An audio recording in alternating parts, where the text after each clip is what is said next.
Hello friends, Mahanadi என்ற எபிசோடில் என்ன நடக்கலாம் அப்படிங்கிறத பற்றி பார்க்கலாம். இன்றைக்கான எபிசோட்டும் ரொம்ப இன்ட்ரெஸ்டிங்கான எமோஷனல் எபிசோட் அப்படின்னே சொல்லலாம். நேற்று ப்ரொமோவை இன்றைக்கான எபிசோட்டாக எடுத்து வச்சிருக்காங்கன்னே சொல்லலாம். விஜய் ஹாஸ்பிட்டலில் காவேரிக்கு ஃபோன் பண்ணி பார்க்குறாங்க. சுவிட்ச் ஆஃப்னு வந்ததுமே நம்ம வீட்டுக்கு தானே போகிறோம், வீட்டில் போய் பார்த்துக்கலாம் அப்படிங்கிற மாதிரி அங்கேருந்து கிளம்புறாங்க.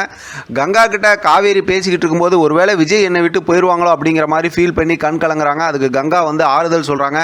அப்படிலாம் நடக்கிறதுக்கு வாய்ப்பே இல்லை, எப்படியெல்லாம் உன்னை வந்து அவர் வந்து லவ் பண்ணார் அப்படிங்கிற விஷயத்தெல்லாம் சொன்னல அப்படின்னு சொல்லிட்டு காவேரி கங்கா வந்து சமாதானப்படுத்துறாங்க. அடுத்து குமரன் வந்துட்டு இருக்கும்போது நின்று விஜய்க்கு ஃபோன் பண்ணி அவர் இருக்க இடத்துக்கு வர சொல்றாரு. வந்ததுக்கப்புறம் இந்த மாதிரி அந்த ஆடிஷனில் செலக்ட் ஆகிட்ட விஷயத்த சொல்றாங்க.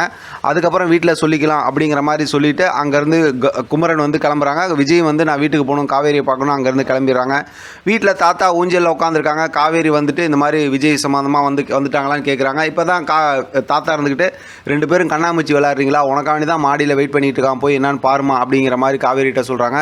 இப்போ காவேரி விஜயை பார்க்கறதுக்கு மாடியில் அந்த ஸ்டெப்ஸு அந்த படிக்கட்டில் ஏறும்போது அப்படியே எல்லாத்தையும் நினச்சி பார்த்துக்கிட்டே ஏறாங்க. அங்கே ஹாஸ்பிட்டலில் நர்ஸு சொன்னாங்கல்ல, அவங்க ஹஸ்பண்ட் முழிச்சிக்கிட்டே உட்காந்து பார்த்துக்கிட்டாங்க அப்படிங்கலாம் சொன்னாங்கல்ல, அதெல்லாம் யோசிச்சுக்கிட்டே மெதுவாக மாடிக்கு ஏறி போகிறாங்க. விஜய் வந்து அங்கே ஊஞ்சலில் உட்காந்து லேப்டாப்பில் ஏதோ ஒர்க் பண்ணிகிட்டு இருக்காரு. காவேரி கிராஸ் பண்ணி போகும்போது காவேரின்னு கூப்பிடுறாரு.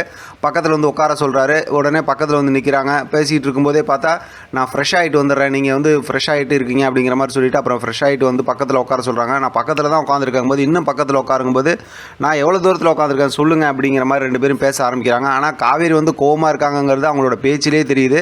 இப்போ இடையில வந்து நீ வந்து அங்கே ஆஃபீஸ் வந்தியா, ஹாஸ்பிட்டல் வந்தியா, இதெல்லாம் ஒன்று மாற்றி பேசிக்கிறாங்க. ஏன் ஃபோன் பண்ணலாங்கும் போது நான் தான் சுவிட்ச் ஆஃப் பண்ணி வச்சுட்டேன், எனக்கு நிறைய ஃபோன் வந்துச்சு, இரிட்டேட்டாக இருந்துச்சு, அதனால் சுவிட்ச் ஆஃப் பண்ணி வச்சுட்டேன்னு காவேரி சொல்கிறாங்க. அதுக்கப்புறம் வெண்ணிலா வந்து நம்ம தான் பார்த்துக்கணுங்கும் போது நம்மளா அப்படிங்கும்போது எனக்கு என்ன தெரியும் அவங்கள பற்றின்னு சொல்கிறாங்க. அப்போ நான் தான் பார்த்துக்கணும், பழசெல்லாம் சொல்லி ஞாபகப்படுத்தணுங்கிற விஷயத்தெல்லாம் சொல்கிறாங்க. இப்போ அவர் ஃப்ரெஷ்ஷாக பேசுகிறதுனா நீங்கள் நல்லா ஃப்ரெஷ்ஷாக இருக்கீங்க, நான் அலைஞ்சிட்டு டயர்டாக இருக்கேன், எனக்கு தூக்கம் வருது, நான் போய் தூங்குறேன் அப்படிங்கிற மாதிரி சொல்லிட்டு கிளம்பிடுறாங்க. இப்போ தான் விஜய் ஃபீல் பண்ணுறாரு, ஒருவேளை இந்த மாதிரி வந்து வெண்ணிலா இருக்கிறதுனால பொசிஷனஸில் இருக்காங்க, நம்ம தான் சரி பண்ணணும் அப்படிங்கிற மாதிரி யோசிக்கிறாரு. அடுத்து கங்காவுக்கு அவங்களோட ஃப்ரெண்டு ஃபோன் பண்ணி உங்கள் வீட்டுக்காரர் இன்னொரு பொண்ணோட டான்ஸ் போடுறாரு அப்படிங்கலாம் சொல்கிறாங்க. அதை பார்த்து கங்கா வந்து ஐயோ அப்படிங்கிற மாதிரி யோசிக்கிறாங்க. பாட்டியும் பார்த்து யோசிக்கிறாங்க. அதோட இன்னைக்கான எபிசோட் முடிச்சிருக்காங்க. பார்க்கலாம் அடுத்து என்ன நடக்குதுன்னு. இதை பற்றின உங்களோட கருத்து கமெண்ட் பாக்ஸ் தெரியப்படுத்துங்க. தொடர்ந்து ஆதரவு கொடுங்க. தேங்க்யூ ஃப்ரெண்ட், தேங்க்ஸ் ஃபார் வாட்சிங்.